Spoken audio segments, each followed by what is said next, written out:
এয়া চাওক বন্ধু বান্ধৱীসকল, আমি ক'ত আহিছোঁ।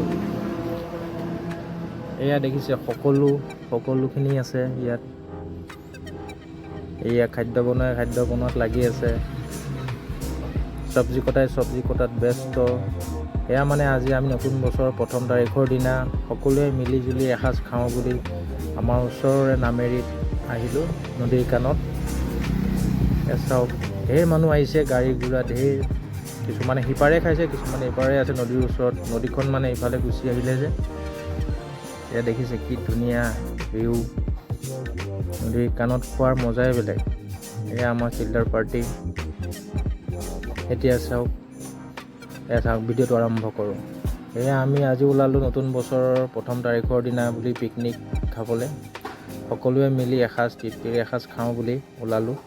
আমাৰ নিচেই কাষতে থকা নামেৰি। এয়া আমি গৈ আছোঁ। আমাৰ বাকীখিনি ওলাল বাৰু, গৈ পালেগৈ চাগে। আমি মানে অলপ কিবা বস্তু অলপ ল'ব লগা থাকিল, মানে নাস্তাৰ। এয়া আমি গৈ আছোঁ। ৰাস্তাটো অলপ শিল থকা আৰু খলা বমা।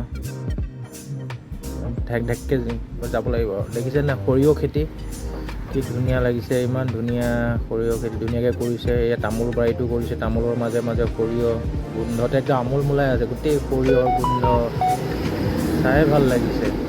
আপোনাৰ ফটো ক্লিক কৰিবলৈ ধুনীয়া হ'ব, একদম মজা লাগিব। এয়া দেখিছে কি ধুনীয়া কৰিছে খেতি। এয়া আহি আমি নামেৰিৰ নদীৰ কাণত এয়া আমি পাইছোঁহি আৰু। এয়া আমি সোমাইছোঁ নদীৰ। এয়া বালি হৈ আছে, গোটেই বালি। মানে অকণমান কেনেবাকৈ স্লিপ মাৰিলে আৰু পৰিলোঁ আৰু। টমটম গৈ আছে। এয়া পিকনিক পাৰ্টি। এয়া আমাৰ গাড়ী এয়া আহি পেলাই ৰখিছে। এতিয়া ক'ত খাব মানে ডিছকাশ্যন চলিব মানে আৰু। এয়া আমি ওলালোঁ জেগা চাবলৈ, ক'ত খাওঁ ক'ত সিদ্ধান্ত কৰোঁ এতিয়া খাবলৈ। নাই সেইফালে জেগা নাপালোঁ, আমি উল্টা ফালে আহিব লগা হ'ল। বগৰীবাৰী বুলি কয়। সেইফালে নদীখন মানে ওচৰত নাই, দূৰত আছে। আৰু এইখন যিখন দেখিছে আপোনালোকে, এইখন নদী পানী মানে ব্লক হৈ আছে, বস্তুটো যাব পৰা নাই। এইখিনি পূৰা মানে লেতেৰা হৈ আছে পানীখিনি, গলা নিচিনা। মানে নদীখন সিটো পাৰে গুচি গ'ল। আপোনালোক আহিলেও সিপাৰে গুচি খাব। বন্ধু বান্ধৱীসকল, আপোনালোকে কেতিয়াবা যদি আহে নামেৰিলে সিফালে খাব, ইয়াত নাখাব। এয়া দেখিছে মাংস পূৰা চাফা চিতা কৰাত ব্যস্ত। পূৰা চাফা কৰি আছে নদীৰ পানীত।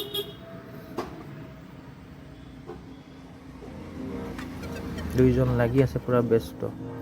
এয়া দালি বহালে আমাৰ আহি কি টকা বনাই মেলি দিলোঁ। দিয়াৰ পিছত এয়া দালি বহালে, ডিম বইল কৰিছে। ডিমটো মানে ফাৰ্ষ্ট টাইম খাব লাগিব আৰু নতুন বছৰত।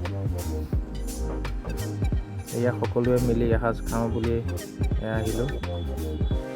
আপোনালোকেও আহিব নতুন বছৰত নামেৰিলে। লগতে নতুন বছৰৰ সকলোকে শুভেচ্ছা জনালোঁ। বছৰটো সকলোৰে যাতে ভালে কুশলে যায়, এই কামনা কৰিছোঁ ভগৱানৰ ওচৰত। এয়া দেখিছে কি ধুনীয়া পৰিৱেশ। এয়া আমাৰ পোৱালীবিলাক অকণ টিকলা টিকলি আজিলৈ এৰিছোঁ।